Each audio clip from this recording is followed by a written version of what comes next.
আমাদের জাতীয় পতাকার রং কি? বারো সবুজের মধ্যে লাল বৃত্ত। আমাদের জাতীয় ফুলের নাম কি? শাপলা। জাতীয় ফলের নাম কি? কাঁঠাল। জাতীয় মাছের নাম কি? ইলিশ। জাতীয় পাখির নাম কি? জাতীয় পাখির নাম দোয়েল। আমাদের জাতীয় পশুর নাম কি? Royal Bengal tiger. জাতীয় গাছের নাম কি? জাতীয় গাছের নাম আম গাছ। আম গাছ। Good boy. এবার বলো,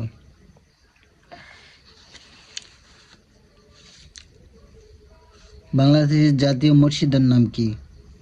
বাইতুল মুকাররম। আর জাতীয় মন্দির? ঢাকা শরীফ মসজিদ। জাতীয় কবির নাম? নজরুল ইসলাম।